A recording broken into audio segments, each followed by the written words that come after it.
Yeah, it's like, Namaste, everyone. A very warm welcome to you on Prerna Spreading Inspiration. I'm the founder and host of Prerna Spreading Inspiration, Prerna Vaswani.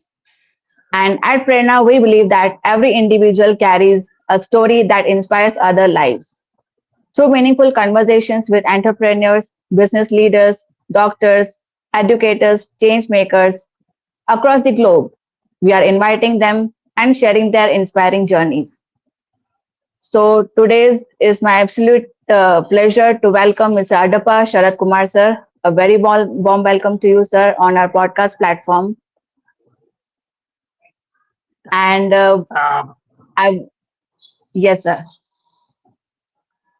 Prerna, thank you so much for inviting me to Prerna Spreading Inspiration.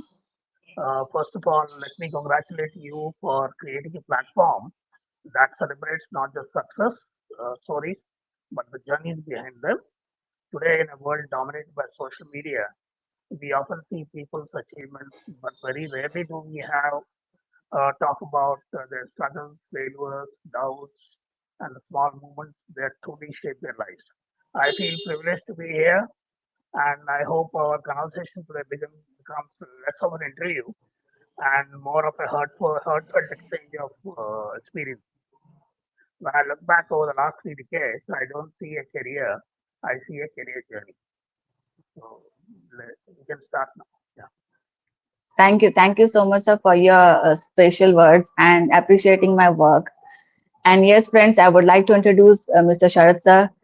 He is distinguished board advisor, CXO, brand evangelist, leadership strategist, and thought leader with more than 30 years of rich experience across healthcare, education, entrepreneurship, governance, business transformation, leadership development, and organizational excellence.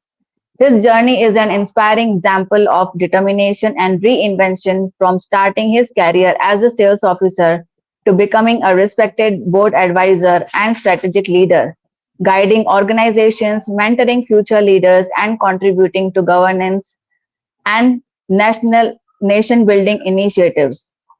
So I would like to welcome again, sir, and I would also like to say that leadership is his famous saying is that leadership is not about the authority; it's about creating impact, enabling growth, and leaving institutions stronger than we find them. So again, warm welcome to you, sir. And before we start today's session, so I would like to say that every inspiring journey has a beginning. So can you please take us to your earlier days as a sales officer? So what challenges and experiences you have faced and how you have come up as a leader today? Yeah, thank you, Prerna. This question takes me back more than 30 years ago, actually. It's very nostalgic. And honestly, those are some of the most defining years of my life. I started my career somewhere around 1995. That was somewhere around June. Yeah. So people usually remember the destination, actually, but very few remember the road that took from there. When I began my career, I joined Bayer India. BAOE, Bayer India, you can say some people call it a Bayer India, German multinational in their diagnostic division. This was in 1995, and there were no smartphones those days. There was no GPS. There was no social media like what you see today. And right now, I'm part of Yes, that. So no online dashboards. Sales professionals had only three assets. One was product, relationship, and a reputation. My yes, territory wasn't Hyderabad or Vizag, where I actually belonged to. It was hinterland of undivided AP, Andhra Pradesh. Those days it was. Today's Andhra Pradesh, hinterland of undivided Andhra Pradesh, which is today's Andhra Pradesh and Telangana. Those areas taught me that India cannot be understood from conference rooms. India is understood on buses, in village markets, in district hospitals, and in conversations with ordinary people, right? And two experiences I will tell you from those days completely changed the way I looked at my career. And they were actually, I still remember them so vividly actually right now. The first was in Adilabad, which is a district in North Telangana. It's very bordering Maharashtra, actually. And it's a very Naxal infested state. Those days, there was a lot of Naxalism over there. In those days, many parts of the districts were still grappling with limited healthcare infrastructure, actually. I was trying to convince a laboratory over there to invest around 1.5 lakhs in a diagnostic instrument. You can imagine 1.5 lakh in 1995. That would have, how, what would it have been today? Some 30 years ago. So today, that number may not sound extraordinary. And for today, it is very small, peanuts maybe. But in 1995, for a small laboratory in a remote district, it was a major investment. And many people believed it could be done. But I approached it very differently. I never tried to sell a machine. I spoke about better diagnosis, better healthcare, better service to patients. Eventually, the customer trusted me. When my senior leadership came to inaugurate the instrument, they were like, they were genuinely surprised actually that such a sale could have happened in that too in a Naxal infested state in some North Telangana, where you don't even have proper roads actually at those days. Many considered it commercially insignificant. That experience taught me I have never forgotten. And that was never judge the size of an opportunity by the size of its geography. Okay. The second experience I'll tell you was even more emotional actually. The first one was in Telangana in the north area.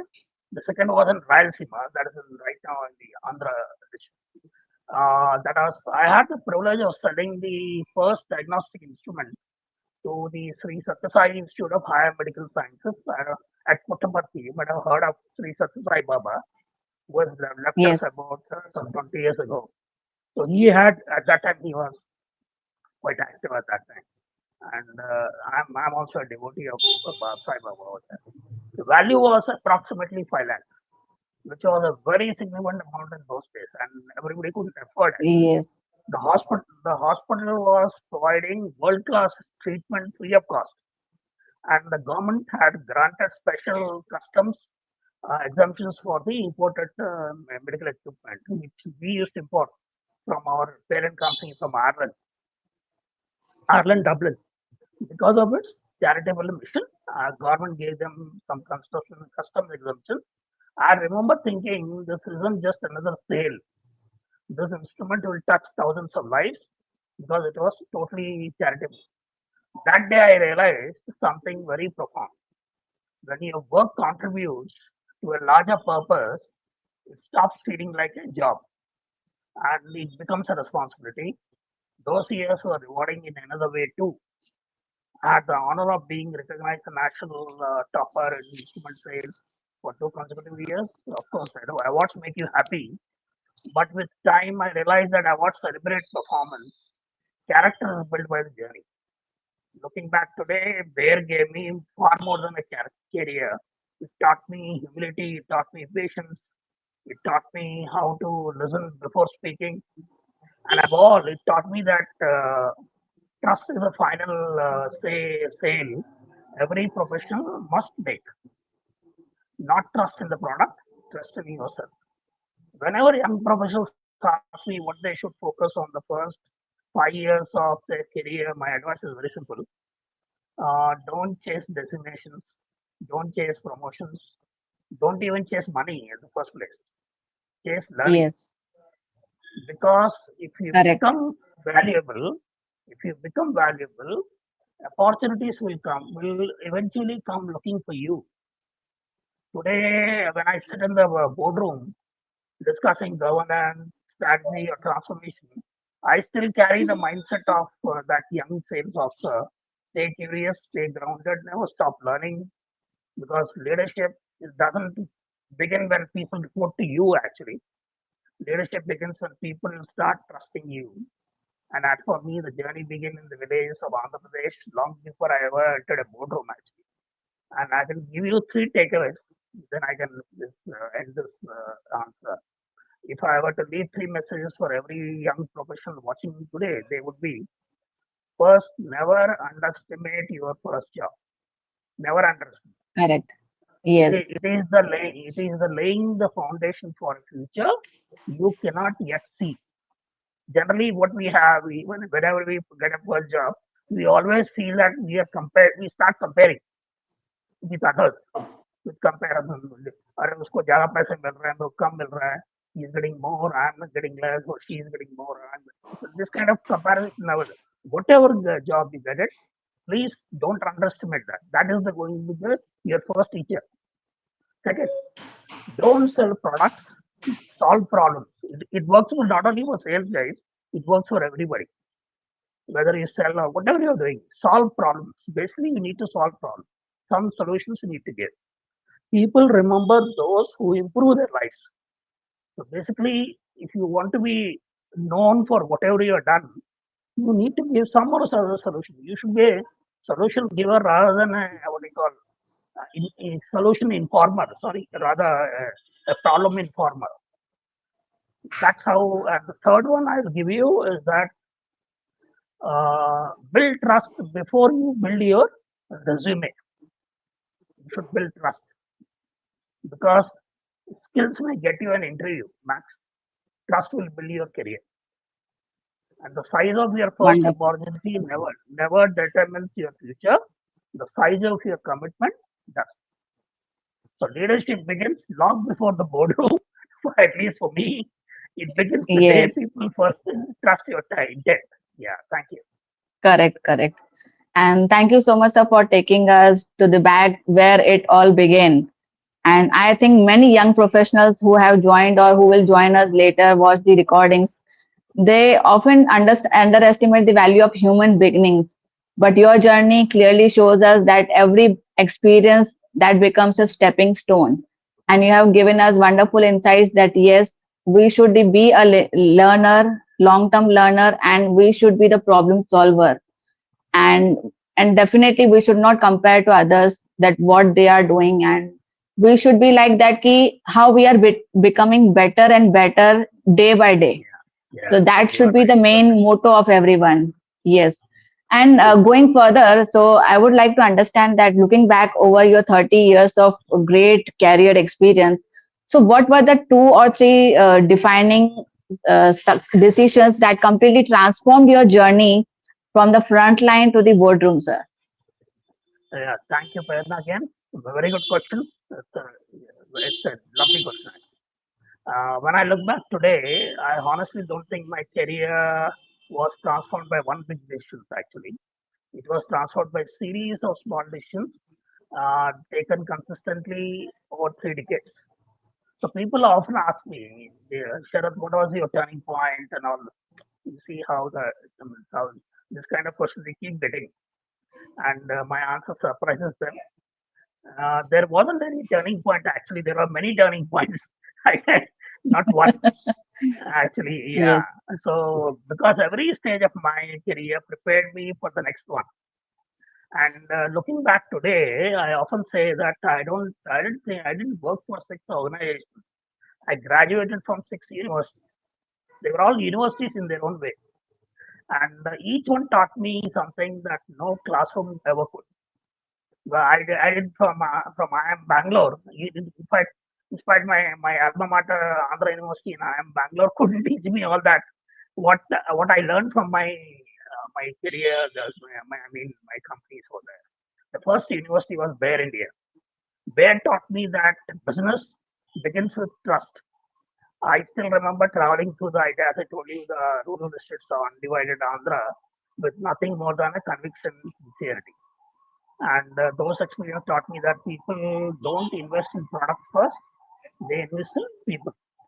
Okay, Yes. that lesson has never left me. Even today, whether I am advising a board or mentoring a young entrepreneur or a professional, I know that trust is always the first investment. The second university was VIP industry. Better those days it was known as low cost limited. Before joining VIP, one of my seniors gave me advice that I have never forgotten till today. He said, if you ever get an opportunity to work for Asian Paints, Titan Industries, that's the makers of Titan Watch, or Blow Plus, Don't look at the salary first. Look at the learning. And at that time, I didn't fully understand what he meant actually. Later, I realized he was absolutely right. And VIP taught me two priceless lessons.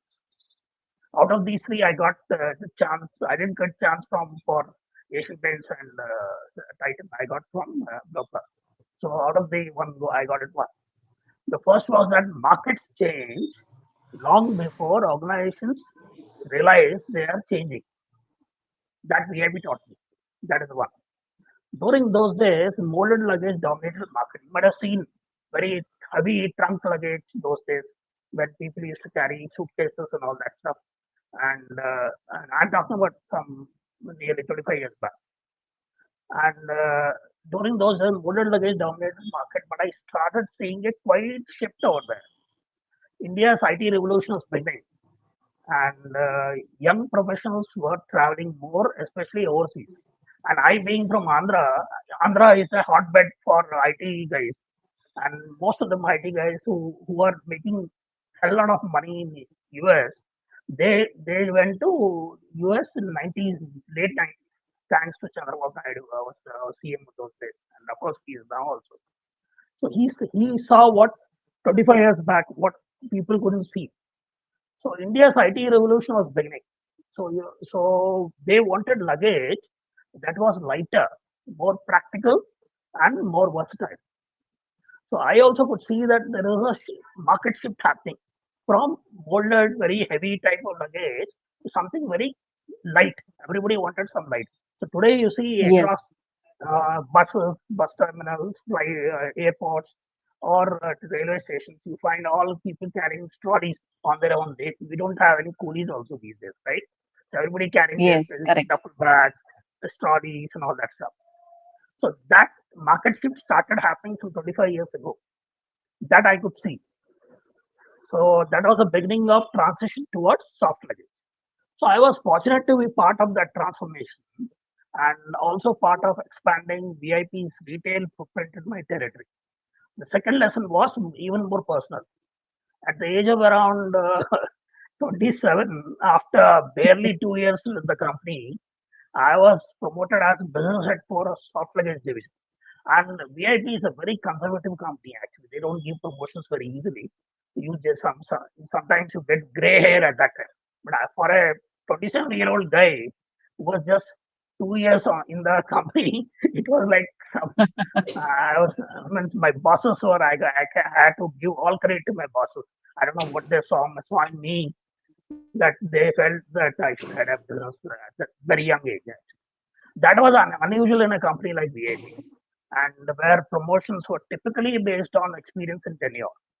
And I was not neither having experience nor not having tenure. I was just 2 years in the company and all that. The interesting part is I wasn't even present when the decision was made about me. I had just got married actually, and I was on leave.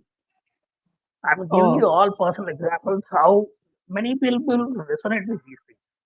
So my senior leadership happened to visit my territory in my absence when I was on leave because I was getting married at that time. So they met my distributors, retailers, business partners, and almost everyone spoke what you call positively about the way I have worked with them. And when I returned, I learned that those conversations had played a significant role in my promotion. That day, I learned one of the greatest leadership lessons of my life. Your reputation speaks long before you do.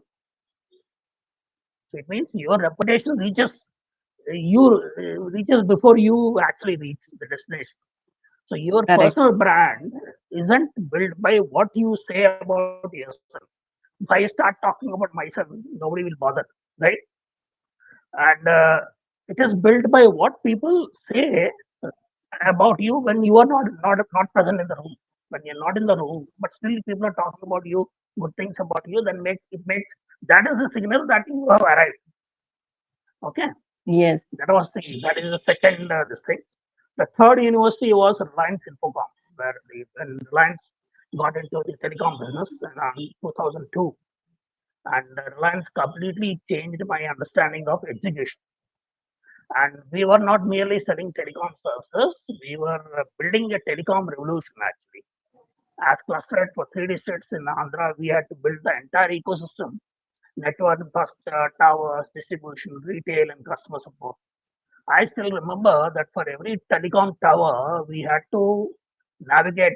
I had to ask this question. Can you guess how many permissions and approvals you have to take for a one telecom tower? Can you guess from a government or other authority? Just give me a wild Maybe guess. 10 something. You are far away. You are far away from the figure. It is actually 145 on an average Oh for my one tower. God. I'm, I'm talking about for one tower, 145. So I had 150 towers in my territory nearly at those days. Now it might Oh have improved. 150 into 145, you can imagine. my So you God. can do the multiplication. So it was very heavy execution and very operation heavy work actually, and that taught me Yes, persistence, negotiation, and what you call working with government agencies, how to work with local communities, and above all, never accepting no as the end of the conversation. But the biggest lesson came during a billing crisis actually.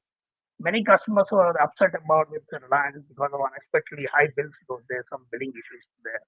My customer care head and I decided not to hide behind reports, and we went from house to house, listened to every customer, and resolved issues face to face. Leadership isn't tested when everything is going well. That is not leadership. In cool waters, when the water is very stable, there is no you can actually get your ship or boat, whatever. It's very easy to yes, navigate. But leadership tested when trust has been shaken, when the water is like healing like that level. yes, yes, Yeah, then it's real how you manage the entire ship or whatever. So that's what leadership is all about. So what do you call? So Reliance taught me that leaders don't run away from difficult conversations. They walk towards them. That is the from Reliance. That was a lesson from Reliance. From that, you can say if it is university, if you call it. And the fourth university was Ogilvy and Mehta, which is now top advertising company across the world. O&M. It is properly called O&M. So it was an advertising. See, Bayer taught me trust. VIP taught me reputation. Reliance taught me execution. Ogilvy taught me something very deeper. It taught me human behavior actually. And working with Hindustan Lever, because Hindustan Lever was our major client, and across multiple states, I did promotions for their different categories of products and all. Opportunity to understand rural India at a very incredible depth. Thanks to Hindustan Lever, my our client those days.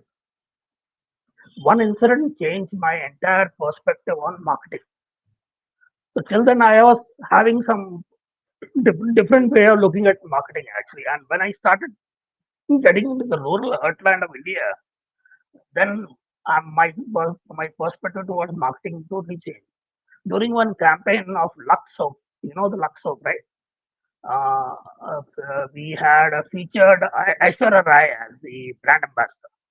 Those days, she was the brand ambassador for the Lux, and naturally, she was in her own heydays. Actually, she was just started at that time. Naturally, we believed the campaign would resonate everywhere. We felt like that. And when I spoke to women in rural villages, when I actually went there in Andhra and Telangana, many simply said we use Santur because she looks like us. They were not using Lux. They were using Santur, and Santur was using home, some home, some home type, some lady which was a very normal. She was not a kind of model. She was just a normal lady, and people were able to resonate with Santur actually, that ads and all that. That single conversation taught me something no marketing textbook has ever taught. People don't buy because they admire someone. They don't buy your products because you put somebody's face over there. They buy because they identify with the someone. Unless they identify with themselves, then they start feeling trusted over there. That lesson applies not just to brands, it applies to leadership also. And people don't follow leaders because they are impressive. They follow leaders because they are relatable. Okay, and what I call looking back now, I realize every company gave me something far more valuable than a promotion. It gave me a way of thinking, and perhaps that's why years later, when an opportunity came from Toronto, Canada, inviting a person like me from all the way from Vizag to join a board, it didn't happen because of one achievement. It happened because every chapter of my career had quietly built credibility. The boardroom wasn't my destination, it was simply the next classroom. And today, when I mentor young professionals, I tell them something very simple: don't choose organizations only for compensation. This is very important. Choose them for transformation. Good company pays you a salary. A great company will change the way you think, and that change stays with you for long for your life. And I'll give you just three takeaways before I end this answer. The first to summarize 30 years into three simple lessons. The first one, never stop being a student. That is the first one. Your learning curve is more important than your earning curve. So always be a student. Second, choose experiences over comfort. Comfort makes you happy. Experiences make you wiser. That's the third one. And the third one I'm telling you, don't build a career one promotion at a time. Build it one lesson at a time. Because every lesson prepares you for an opportunity you cannot yet see. Right? Thank you. Well, thanks a lot. Thank you so much, sir. It was really wonderful and insightful, I can say. And wonderfully said that organization is not just a simple company or where we are working. It's like a university. I love that word, that it's like a university where we are learning so many things. So sometimes our lives change not because of the one big opportunity, but because of few courageous decisions that were taken at a right time. And just we are having a short time, so moving ahead, that throughout your career, what's the one leadership principle you have never compromised on, and even when it became a personal or at professional cost also? Your insights, please. That's a very good. Yeah, that's a very good question. Thank you for asking that. After more than 30 years of working across different industries, people often ask me, what is the secret of your journey? I always smile because there is no secret actually, frankly. And there is no only one principle that I have consciously tried never to compromise on trust. Not because trust is very fashionable to say. It looks very fashionable to say. Yes, Not because of that. Not because leadership books speak more about it. You read any leadership book, you'll find trust, trust, trust, keep on barging. But that's not the reason I say. Because I have yes, seen, realized throughout my career that every meaningful opportunity in my life came because someone trusted me before they appointed me. No appointment letter ever said, we are hiring you because you are trustworthy. They didn't say that actually. The appointment letter doesn't say that. But looking back today, I realized that exactly what happened. Every promotion, every larger responsibility, every board role, every mentoring opportunity, every invitation to advise began with trust. And one incident during my VIP days, I'll tell you, which will completely change my understanding of this. At that time, I had been with the company for barely 2 years and hardly 27, 28. And I told you about how the promotions came. And in my absence, people, I was say, the decision was made. They went around, as I told you earlier also. So yes, that was not about sales targets. And that day, that year, I didn't do any great sales so that people start looking at my profiles that I should be the person. But my bosses were very, I should say, very futuristic. I don't know what they saw me in that. That is what is talent spotting. That is another leadership trait which my bosses yes, had. Talent spotting. correct. So, but looking at somebody who is just 15 years old, what he will do, or maybe what he will do 20 years down the line, or 27 years. At that time, I was 27 years. This guy will do what he will do after 3 years, 5 years. That is something futuristic. Looking at somebody who is just 15 years old, Yes. that is something futuristic, and that is one.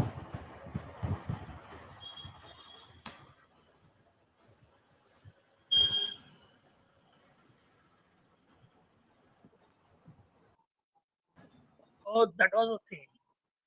But about the way I work with them, the respect, the responsiveness, the honesty, the relationship, all this helped me with my channel partners talking about good things about me in my absence. They are talking when I'm with them before them. Then it's like you can say that it might be or maybe may not. But somebody is talking about you in your absence, good things about you, then it makes a lot of difference. And leadership is what people say about you when you are not present to defend yourself. That is what leadership is all about. And that is why I always believe that personal branding is often misunderstood. Today, we associate personal branding with social media. And you are from that social media, so you know better than anybody else. Uh, Yes. so, what we talk about generally visibility, either visibility, followers, content, all of that has its place. I'm not saying that they don't have any space for that. But your Yes. real personal brand is much built earlier. Is built much earlier actually. It is built in every promise you keep, every commitment you honor, every difficult conversation you don't avoid, every relationship you nurture without expecting immediate returns. Over the years, I learned that trust is like compound interest. You built it very slowly, patiently, one interaction at a time. But if you lose it, then you cannot rebuild it overnight. The other lesson I Correct. learned is that trust sometimes comes at a cost. Of course, it comes at a cost sometimes. There were occasions when saying no would have been easier. There were occasions when taking the convenient route would have benefited me personally also. But leadership is not about convenience. Leadership is all about conscience. I always believe that you should be able to sleep peacefully after making the difficult decisions because your conscience becomes your longest serving colleague. Even today, when I mentor young professionals, I tell them, will this decision make you popular? Ask yourself, will this decision make me proud for 5 years from now?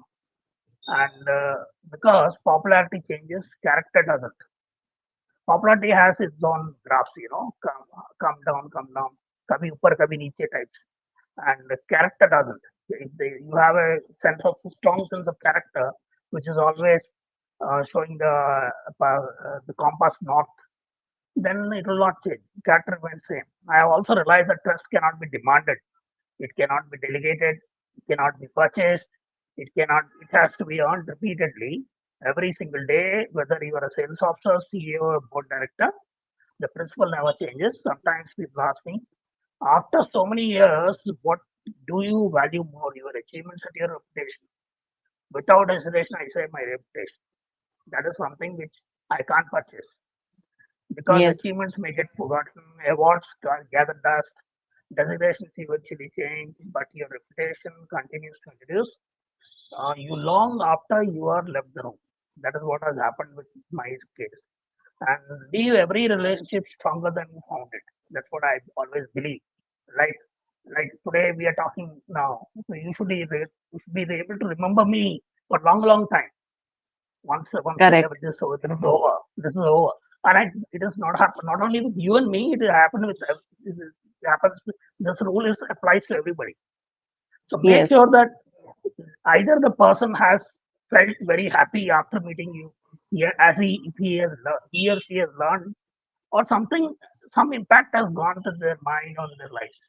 Then they will remember you forever.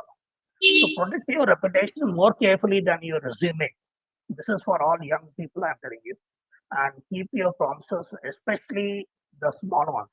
But generally, we talk about big promises, but even we don't follow the smaller ones also. Yeah, keep whatever promise, whether it is small, big, or medium, whatever it is, keep make sure that you do it. and never chase influence on trust. Influence naturally follows trusted people. That's the end of the answer. Yeah. Thank you so much, sir, for your wonderful insights, and thank you so much, audience, for appreciation. And they are also mentioning that valuable insights are being shared by you. So thank you so much, audience, for the appreciation. And yes, as you were talking about the trust, so you often say that titles may open doors, but trust keeps them open. So how can professionals build trust and credibility that last a lifetime? That's a very good question, actually. I should thank you for that. And I'm sure every young professional will look up to that question, what answer I am going to give. I generally believe this is one of the most important things for today's generation, actually. We live in a world where everyone wants to build a personal brand. That is, everybody wants to build it. There's no Yes, two ways about it. We focus on visibility. We focus on how many followers are there. ऐसे ही हमने अगर कोई tweet कर दिया या कोई कहीं पे डाल दिया, we look at within a second or within a half an hour how many people have seen, right? We have that curiosity.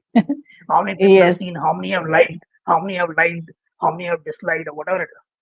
So followers, networking, content recognition. There is absolutely nothing wrong with any of these actually. But I believe we sometimes forget something much more fundamental. Visibility may introduce you, but credibility will sustain you. When I look back at my own journey, I realized something very interesting. None of the important opportunities in my life came because I was chasing them actually. I didn't know where I was going to go next. They came because someone had quietly observed my work over many years. And I have got all my opportunities when I was not expecting them at all. And I keep telling them, all my mentees and professionals who get coached by me, don't look for roles and all that. You keep hustling because roles, destinations, all these are like shadows. Okay, वो अपना छाया की तरह है, मतलब अपने परछाई की तरह है. So Jay. Yes, आप yes. जितना उसको more you try to catch it, they'll start running around. Okay, so you do your job standing where you are. It will come to you only whenever it takes it. So imagine a young boy who started his career traveling through villages in Andhra Pradesh, AP. One day receives a call all the way from Toronto, Canada, right, inviting him to join the board of a company. And how did this happen? Did I apply? I didn't apply. I didn't apply. I didn't even know the Okay. company, frankly. I never been to Canada. I didn't know the company at that time. And somebody, and I don't, so naturally I can't lobby for the position also. It happened over the years because people had followed my work, my writings on LinkedIn, my leadership philosophy, and the way I engaged with professionals and institutions. That day I realized something very beautiful. Your reputation has no passport. Your reputation can carry, it doesn't require any visa, passport, anywhere. It can carry all the way from Canada to Vizag, from Vizag. So you can imagine how far it is from Vizag to go to Canada, Toronto, right? Wonderful. So so it is, if it is built on substance, it travels farther than you ever can. And there is a myth actually within board circle that board opportunities उन्हीं को मिलता है who are from big cities, right? Who have more Yes, exposure, who are from big cities, and they are from big what you call come from bigger backgrounds and all that stuff. There is a lot of myth over there. उन्हीं को board roles मिलता है ऐसा नहीं. So that's not the case. I have broken that myth actually. That anybody can sitting from Vizag can get a board role in Toronto, Canada, right? So there is another misconception I often see. Many people think that trust is built through one big achievement. I don't believe that. Trust is built through hundreds of small moments, returning a phone call when you are yes. promised, meeting a deadline, admitting a mistake, giving credit to others. And I always keep telling you give more than what you take. You be a giver rather than taker. You should be a more giver than a taker. And it will come to you in multifolds at its own time when you will not even expect it. And I can tell you, I'm not saying this because I'm sitting with you on a podcast. I'm saying this out of my own realization and my own experience. Many a times, Yes, I might have helped somebody in some or other way, and I forgot also. They come to me and they realize they remind me, sir, आपने ये किया वो किया इसकी वजह से I might have endorsed somebody, I might have endorsed somebody, I might have recommended somebody yes, sometime, some 10 years back or 5 years back, and that person or that she or he or she might have uh, gone up in the career ladder and all. They still remember, but we don't remember actually. And yes, see, it's a small world. It's a small world. You will meet somewhere sometime, right? correct. And giving credit to others, speaking honestly, even when it is very uncomfortable. You have to be very honest when sometimes when it is uncomfortable to speak honestly. Then also that your compass north. That's what I told you. Your compass north should always show the north side. Doing the right thing when no one is watching. This is very important. I remember a quote by ex-president of US, Ronald Reagan. When I was a teenager, he was the president of US at that time. He was, of course, he was also a film star. He got into politics and he became president of the US. He quoted once, "We can do a lot we can do a lot if we are not bothered who is watching us." Because Wonderful. generally, what people do. This is a quote by Ronald Reagan. I'm not giving the exact quote. Yes, You can yes, get it in the Google. You can say, but the whole idea summarize the whole idea behind is that. So he gave that quote. I still remember that. And people don't suddenly wake up one day and trust you. They slowly decide that you are dependable. So over 30 years, I have realized that trust has three dimensions. The first is competence. You should be good at what you're doing, and you have to keep on adding on your skills. The second one is yes, character. People must believe you will do the right thing. The third is consistency. Consistency of thought, consistency in action, consistency in entire whatever you're doing. When these three C's come together, then trust becomes natural. I also learned something from my board journey. In leadership positions, people are not looking for perfection. They're not looking at perfection. You need not be perfect actually. Like people, there are some people who are very what do you call hit on perfection. ये नहीं है और करना है कुछ. They are not bothered. They are looking for predictability. They can when they see you, they should be able to okay fine this guy will do this. That predictability should be there. You can't be some unsolved puzzle for them, right? So they want to know that your values don't change depending on the situation. That's why I always believe that integrity is not tested when everyone is watching. Integrity is tested when compromising would be easy. And another lesson I learned over the years is that sometimes the greatest opportunities come from people you have never met. That is, yes, and I can tell you this.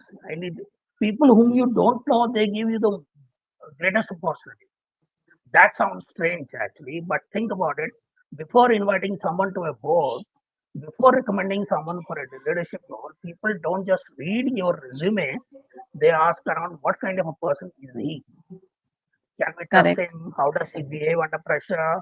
Those conversations happen very quietly. And you don't know what is happening behind your back. As I told you earlier also, your reputation reaches you before you reach actually the boardroom, right? So build a Yes, reputation yes, that speaks for you before you enter the room.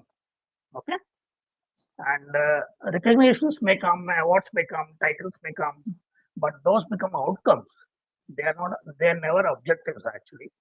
Today, when I mentor young leaders, I will tell them that something very simple. If you want a successful career, work hard.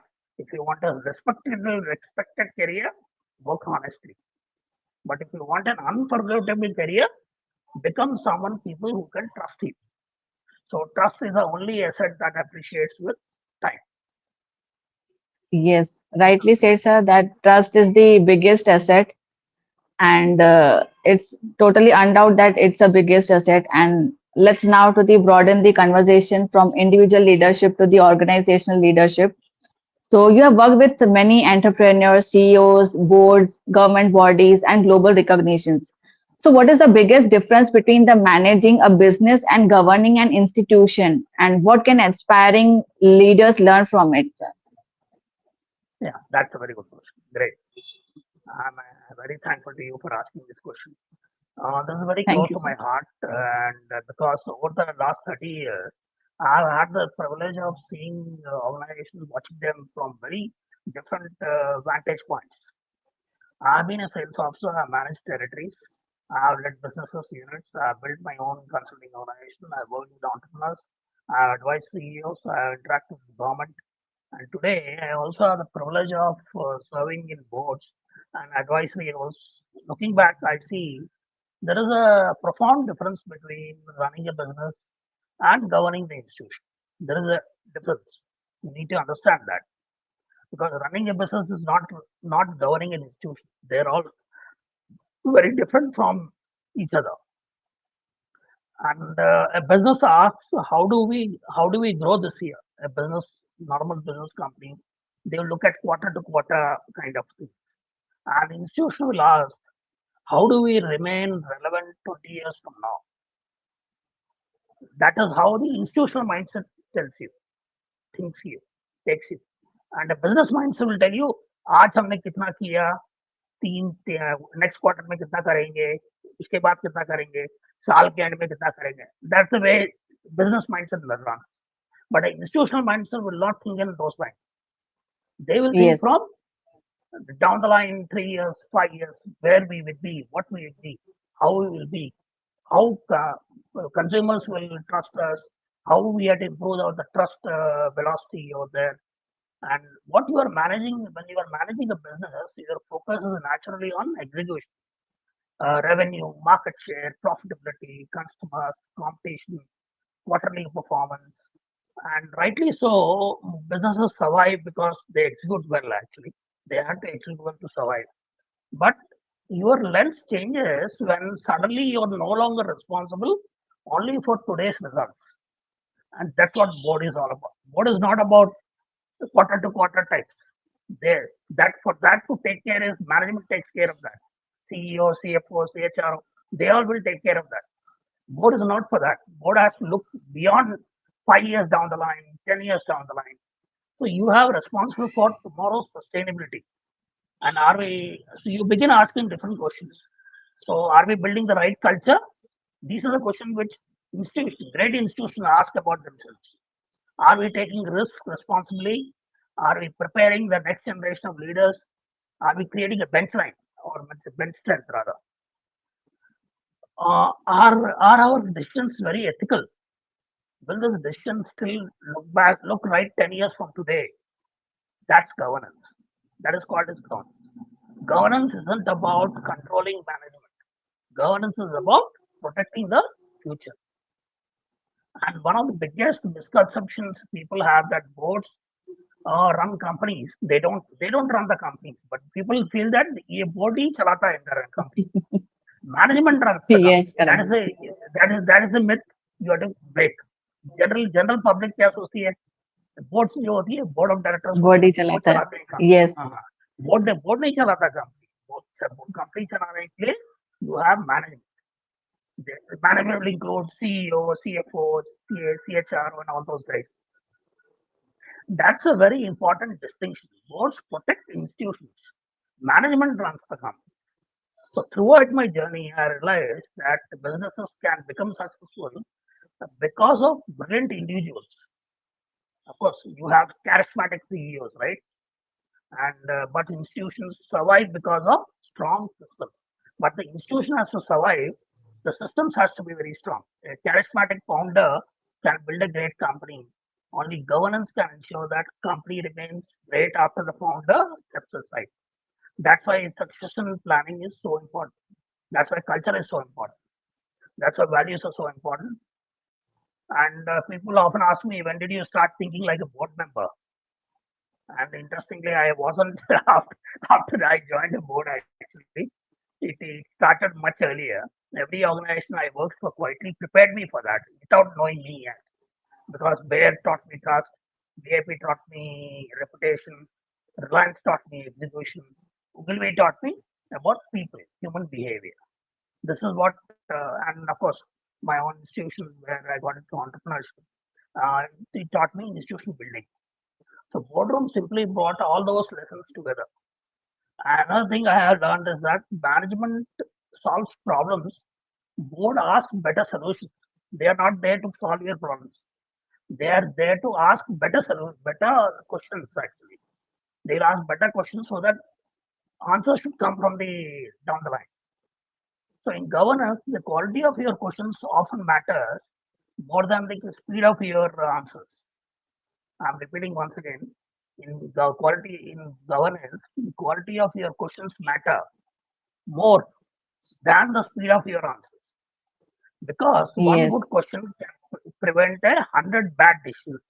One good question can prevent 100 bad decisions. That's why independent Yes. directors are called independent. Not because they are independent of people, they are not because they are independent of thinking. The courage to ask uncomfortable questions with respect is one of the greatest responsibilities of the board. And early in life, you create value. Later in life, you protect value. Eventually, you enable others to create value. That's revolution defines leadership maturity. And many people tell me, sir, one day I want to become a board director. People keep asking me, but there are so many people every day calling me, and either तो sir हमको board director बनना है हम लोग certificate बने हमने certificate ले लिया है we have been certified as so as soon as you get certificate you don't become a director. That is a myth. That is another myth people have. It's not like some kind of a instant gratification or some kind of a वो क्या होता है वो coffee instant coffee होता है ना वो मतलब ऐसा डाला Yes, yes, instantly coffee. It's not like that. Just because you got certificate, you don't become a director, right? So I tell them it is a very patient. You have to be very patient about it, and you don't chase them. Don't chase a board role. It will come to you when you hustle. But it, as I पहले ही बताया था, परछाई और छाया की तरह परछाई भागती रहती है. You they are like running around with you. So people yes, prepare for your first job. When you got in the when you are just very young, you can't even think of board. At that time itself, you start thinking. कि मेरे को ऐसा ये I was meeting and somebody like you yesterday some lady from IT she wanted to be she wanted to coach from me and I was speaking to her. She was from Bombay and she was just as the age of yours maybe some 5 years more. So and she told me sir and she was very mature. I loved it and I rarely see that such kind of maturity. And she had to, sir, right now I'm in a GM manager position. I want to be a CPO. And from now onwards, I want to become a prepare for boardroom. That's really good. That's very good, actually. yes, That's the kind of trajectory you should see. That's all. So it might happen that before you become a CTO, you become a board member also. That also might correct. happen with her. That is also a possibility. It's not happen that हाँ ठीक है मैं अभी CXO बन गया CEO बन गया then I will start thinking about board. It doesn't happen that way. You have to start thinking from 10 years down the line. It might come faster. Who knows? Just like me, it came Yes, all the way from where. So so prepare from your first job. Every assignment, every ethical decision, every difficult conversation, every team you lead, every stakeholder you respect, it will prepare you for responsibilities you cannot yet imagine. All this will add up to your board thinking. All these and there was nobody when I was looking at nobody to tell me all these things, right? And you begin what is you stop asking what is good for me, and you begin asking what is right for the institution. That is the difference, and I believe that is where the leadership reaches its highest purpose. And I'll give you end this with three messages. Don't build business alone. That's the first one. Build institutions. Businesses generate profits. Institutions generate trust. This is the first one. The second one is never confuse authority with responsibility. Authority is given, Responsibility is earned. Okay. Third one, always remember you may build a successful company, but your real legacy will be the institutions that survives after you are gone. Okay. These are things. Thank you. Thanks for the question. Very great question. Thank you. Thank you so much. And that's really an important distinction and wonderful insights you have given us. So, as you are working with many professionals, young professionals. So, as you have said that many professionals comes to you for that I want to become the board director and all. So, they seek like a quick success. You as you said. So, from your journey, what would you say about the importance of patience, consistency, resilience, and delayed gratification? Thank you. This is also a very great question. Every generation believes that next generation is important, right? And every generation believes they themselves struggled more. अब जैसे मेरे generation के पहले जो थे मेरे fathers वगैरह, they used to think that they were struggling more than what we were struggling, right? And I also think like Yes, that I struggled more than what my son was doing now. My son is very lucky. That's what I feel. That is the yes, way people talk about it. That हमारे ज़माने में तो ये नहीं था, वो नहीं था. आपके ज़माने में तो सब कुछ है. ऐसा type kind of conversation you might have heard, right? right. Yes, So I correct. don't think today's generation lacks talent. They have huge talent. Today's generation is far better than us. What we were at their age. Of course, they had better exposure. They have internet at that. We didn't have any internet. We didn't have any there's so many channels, so many social media and all that. So their exposure is very high, and the thinking also is very high. And I feel, and I can go on talking about Gen Z because I have written extensively on Gen Z on LinkedIn. I don't know how many articles I have written on Gen Z. So, but we don't have time, so I can't give you Gen Z insights right now. But I'll give you some maybe. So, because Gen Z Sure. is going to be the next guys who is going to be the 70% of your workforce, India's Correct. workforce. 70% of the India's workforce will be by 2030 will be Gen Z. All those guys or ladies and gents who were born after 1996 to 2013. And from 2013 onwards, you have another generation added, going to be added, that is Zen Alpha, right? That is Zen Alpha, and that will be added another 10 years down the line. They will also come as in the workforce. Correct. So yes, Gen Z and Zen Alpha मिला के आपको 70% of workforce will be there, and they will be the disposable. They will have all the disposable income with them. So whether it is a government, whether it is a private organization, public organization, whether it is anything, or people like you or me, we have to do all our services, products, looking at these species of guys, what we do. Otherwise, we will not survive. You have to attract them. And if you, because your companies also will have these people, so you have to retain them. And they're not bothered about like we were bothered about. Uh, they're not. They don't believe in sir culture, G culture, and all that, right? So that is one. So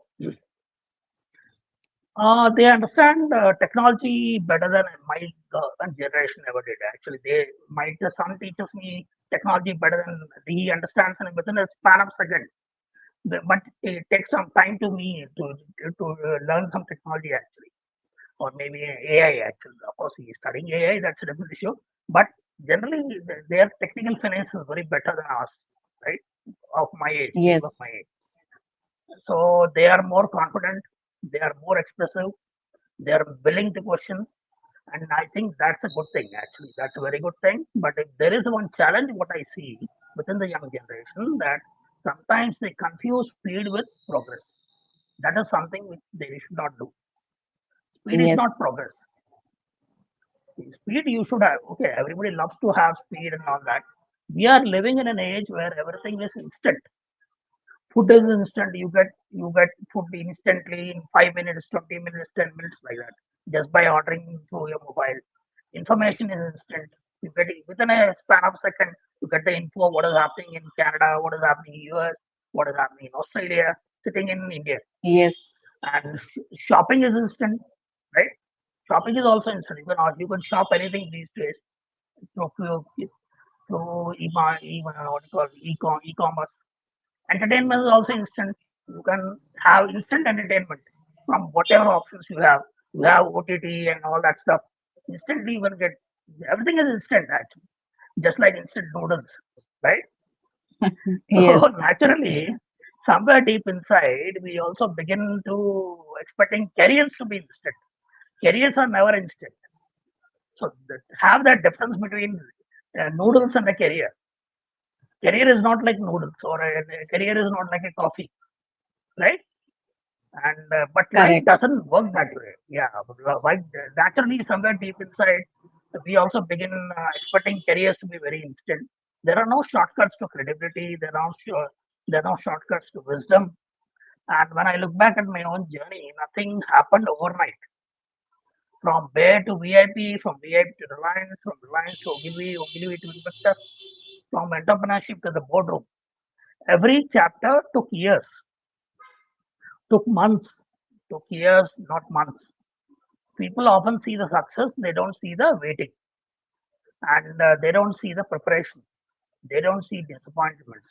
I often tell young professionals my career wasn't built because I got one extraordinary opportunity, right? It was built because I tried to do ordinary things extraordinarily well, day after day, and year after year. Let me share you something personal. When I joined Bayer, I wasn't thinking about becoming a board advisor. I'm talking about 30 years ago. When I joined VIP, and I wasn't thinking about becoming an entrepreneur. And when I started our own investors, I certainly wasn't imagining that one day a board opportunity will come all the way from Toronto, Canada. Life doesn't reveal the entire map on the first day. It only shows you the next step. तो जब तक आप अगली सीढ़ी चढ़ोगे नहीं, तीसरी सीढ़ी में क्या है आपको दिखेगा नहीं, right? And your responsibility is Correct. to take that step with sincerity. One thing I have learned over the years is consistency is one of the most underrated leadership qualities. It's the most underrated. And anybody can work hard for a week. Anybody can remain Correct, motivated for answer. a month. Yeah, they have to continue that actually. The real test is can you remain committed for 10 years after, or can you still continue learning after 30 years? Can you continue being humble after being successful? That is consistency. And another word we don't even talk about it is delayed gratification. We don't talk enough about this delayed gratification. I think one of the greatest investments you can make is the ability to postpone your immediate rewards for a larger purpose. When I was traveling through villages in my 20s, I didn't realize that those experiences would help me in boardrooms 30 years later when I was listening to retailers. And I didn't know I was learning stakeholder management. When I was resolving customer complaints at Reliance, I didn't know that I was learning crisis leadership. Looking back, every different experience becomes an invisible. And another question which keeps young people ask me, sir, how long मतलब success आने के लिए कितना time लगता है? So, so how long success takes? How long does success take? This is the kind of questions I keep getting. I don't know. Means I tell them this is the wrong question and ask what you need to ask. What kind of a person am I becoming while pursuing Yes, success? That is more important. That is more important. That will correct. sustain you. ये मत सोचो कि कब आ जाएगा success. ऐसा success ऐसा नहीं होता है कि इस टाइम पे आएगा या उस टाइम पे आएगा, फलाना टाइम पे आएगा, ऐसा नहीं Yes, होता है. Because success is an event, character is a life long journey. So I also want to say something to parents. I want to say this to parents actually. Please don't compare your children with somebody else's success. This is most parents do this harakiri, or you can say yes, they will say अरे correct. वो सामने वाले का लड़का, फलाना का लड़का, फलाना का लड़की ने ये इतना कमा लिया. She is getting so much of what you call. जैसे ही उन्होंने पढ़ाई खत्म की, उनको अच्छा नौकरी मिल गया. आप ऐसे ही खाली बैठे हो Yes, घर पे. So this kind of parents should not do that. That is wrong. First, that has to start from parenting. Actually. So please don't compare your children with somebody else's success. Help them discover their own strength. Every flower blooms in a different season, right? Correct. So there are flowers which can bloom only in India. There are flowers which can bloom only in Australia. There are flowers which can bloom only in Holland or Netherlands, rather, right? So आपका हर किसी का Yes. अपना अपना there is a weather, there is a conditioning which requires. Time. Yes. There is a time. Just because New Zealand wakes up some 6.5 years, 6.5 hours before you at Auckland, New Zealand, Auckland, doesn't mean that New Zealand is, we are behind New Zealand, right? India is behind 6.5 hours in terms of, if you take the time, Yes. this thing. And Yes. India is, again, it doesn't mean London. If you take the case of London, London is behind how much? Around 12 hours, or maybe, I don't know, some 8 hours or Greenwich, GMT. That doesn't mean the UK is behind India, right? Everybody has a, it's like a relay race में क्या होता है? वो relay race में हर कोई एक line पे नहीं खड़ा होता है. You have seen ना relay race in athletics. Yes. People at the start will the first one will पहले जहाँ खड़ा होगा उससे थोड़ा आगे एक और आदमी खड़ा होगा. उससे आदमी तीसरा आदमी खड़ा. It's like a relay race. Everybody doesn't have a Yes. same starting point. Everybody doesn't Correct. have a same starting point. So you should not compare. Never compare. That's what I'm telling parents. Try to get to know your children's main interest, where they can do well, and encourage them. Don't try to put forth your own way of looking at things. Things have changed. Generations have changed. The information has changed. The whole market has changed. So you can't have the thinking of 80s, 70s, 90s and applicable at 2026. You can't have that kind of. So parents should not do that. Okay. So see, as I say, the mango tree doesn't compare with the coconut tree. Can you compare a mango Correct. tree and a coconut tree? Both mango is No. also good, important. Coconut is also important. Both give Correct. shade. Both give fruits. Both enrich our lives. Human beings are no different. So don't compare with people. Orange is a orange and apple is a apple. Don't Correct. say that he or she is orange. You also become orange. The apple will not become orange. An orange cannot become apple. Apple will remain as apple and an orange will remain as orange. That's how it is. So every person's timeline is very different. Comparison creates anxiety. The Correct. purpose creates progress. And finally, don't be in a hurry to become successful. Be in a hurry to become capable. Success has a strange habit. It eventually finds what you call finds capable people. Even if it finds capable people, if I look back today after more than 30 years, I don't think patience slowed me down actually.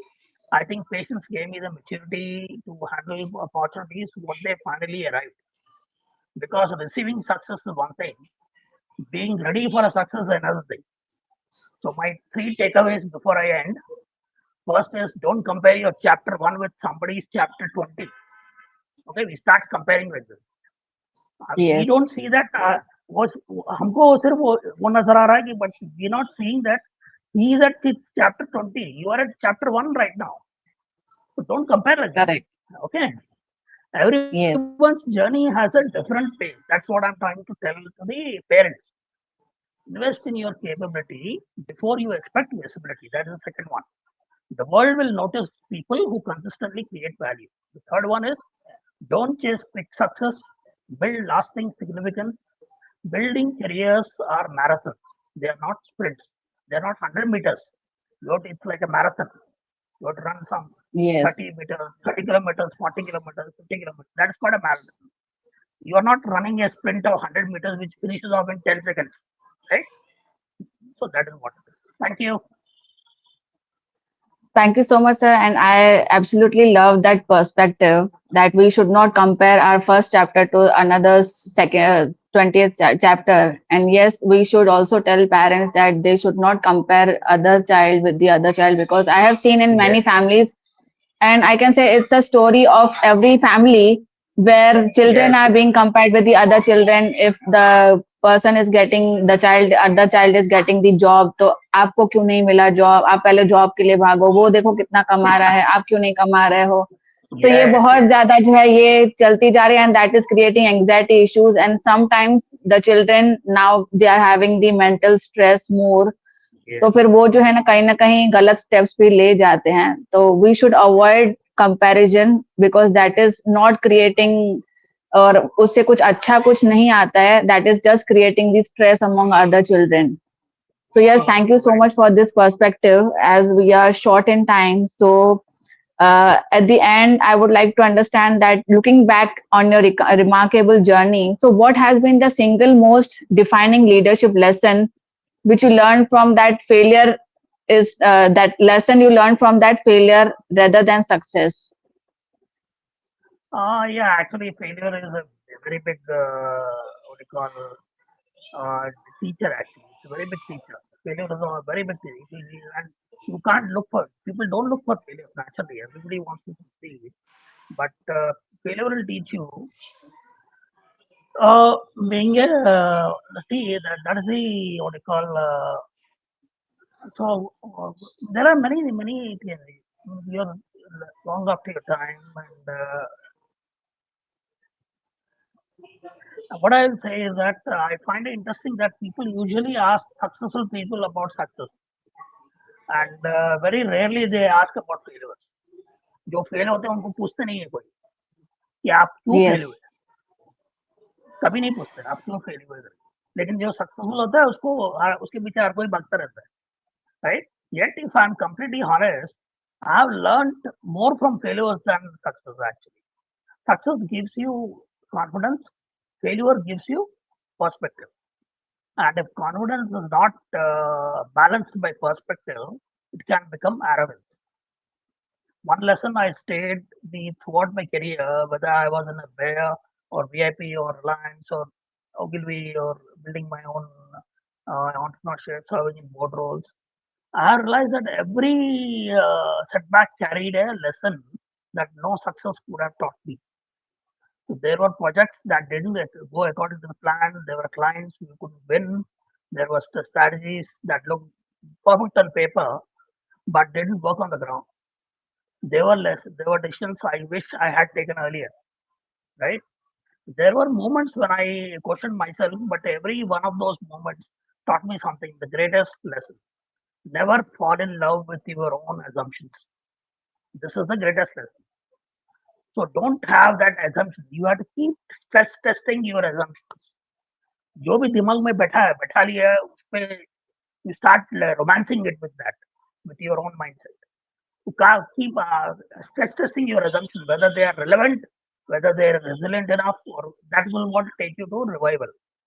So I learned this repeatedly in rural marketing, in telecom, in consulting, and even in governance. The customer is always teaching us. Customer will keep updating you every now and then.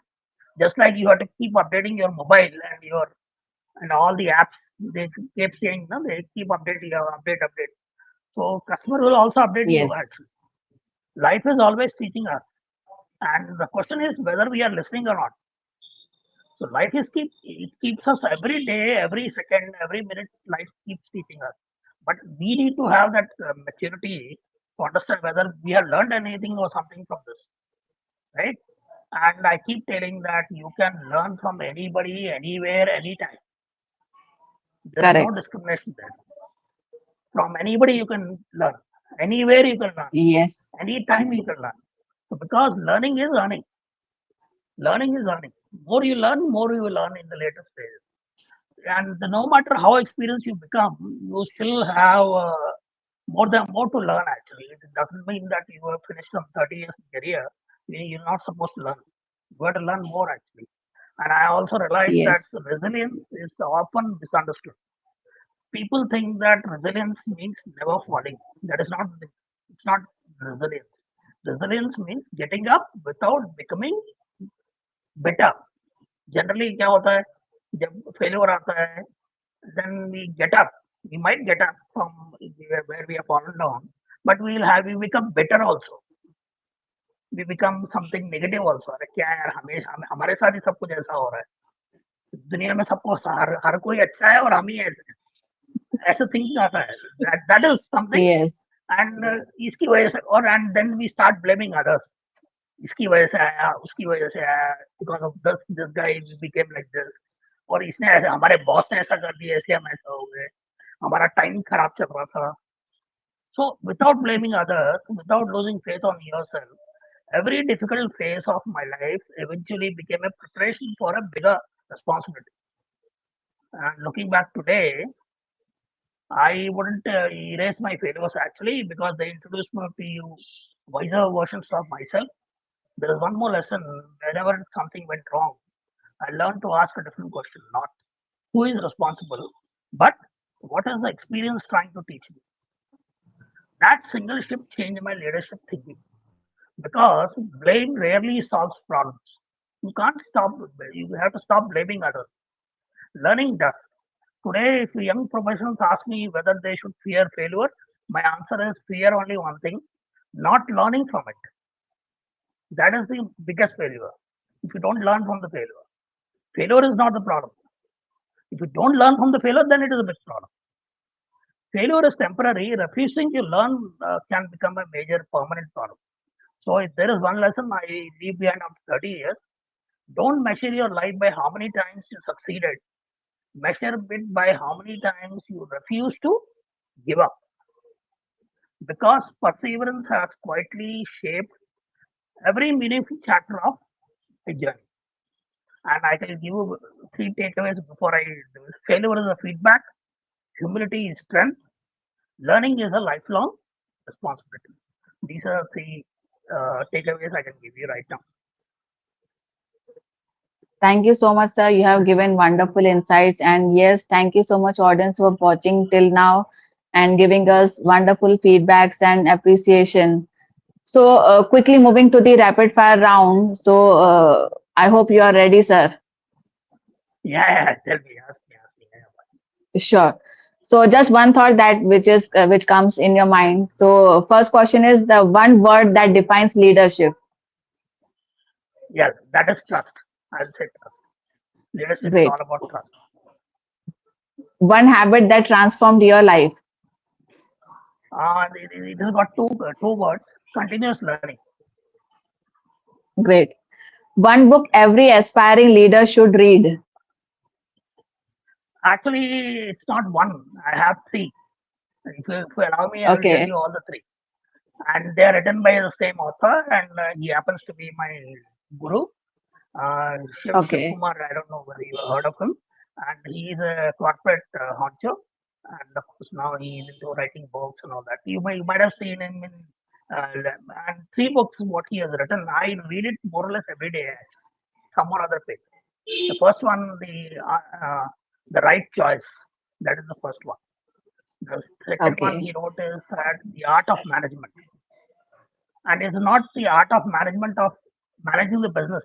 It's managing yourself also. It's a very good book. Everybody should read the art of management. First one is the right choice. Second one is the art of management. And recently he has written some 1 year back. Very good book he has written. The CEO mindset. You don't need to become a CEO to have a CEO mindset. You need to have. That's what I was telling you. To become a board member, you Yes. have to start thinking from very early in your life. So that CEO, he is saying about CEO mindset. So these are the books which are, of course, I am a voracious reader. I read a lot of books, but somehow these, there are many. If I can tell you, I can give you some 10, 20 books actually. But these three have remained in my, because of it happens to be from my group, and I learned a lot. I have not met him, frankly. Yeah, you see, I have met him maybe in Hyderabad once, some 20 years back, some 5 minutes. He was a head for Nokia at that time. I was in Okay. Ogilvy. Just five Great. minutes I Great. met him. And but I have not. There is not a single day which goes without watching his video, reading his stuff, whatever he is written on the internet or whatever in his book. So he's like a what do you call inspiration. You could say whatever. He is like cult figure to me. So sorry for the Wonderful. it became more than the rapid fire actually. No issue, sir. Success or significance? Without any hesitation, significance. Mentor or manager?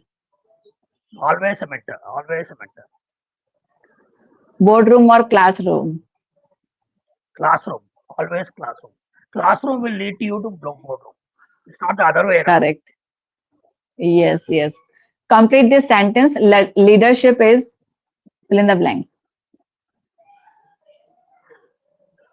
Leadership is the privilege of making someone you can say believe they can become more than they imagined after they met you. Correct. And That one is what is message for leadership. every, yes, yes. And one message for every young professional watching this podcast. Well, you should fail as many times as possible. Make sure that you fail as many times as possible, but make sure that you learn from that failure. Then there is no looking back. Then there is no looking back. That's really wonderful and insightful session, sir. And thank you so much for sharing your wisdom, experiences, and invaluable life lessons with us today. And thank you so much, audience, once again for keeping us till live today with us. And your journey from the sales officer to the respected board advisor is far more than professional success story, I would say. But it is a life, it's a powerful reminder that with integrity, perseverance, continuous learning, and purpose, every individual has the potential to create lasting impact. And I'm confident that our viewers and listeners must have gained some invaluable leadership insights from your sessions and from your discussion. And to everyone watching us today, if you have found this conversation valuable, please do share with your colleagues, with your friends, with your family, and aspiring leaders who can benefit from these incredible insights. So, thank you so much, everyone, and thank you so much, Adapa sir, for this wonderful session. And we'll definitely have much more sessions with you, many More. more There, sessions with you. And yeah, there is for a lot to that, share. There is a lot to share. yes, There is yes, a lot to share. yes, yes. So we'll definitely use your 30 years of experience and insights to our, which will value our young professionals for their careers and for their, they might also become the board members someday. So thank you so much once again, sir, for your precious time and valuable insights, sir. And this is Prerna Thank you. signing off. And until we meet again, so keep learning, keep growing, and keep inspiring. Thank you so much. Thank you. Thank you very much. Thank you. It was a Thank great you. day. Thank you. Thank you so much, sir.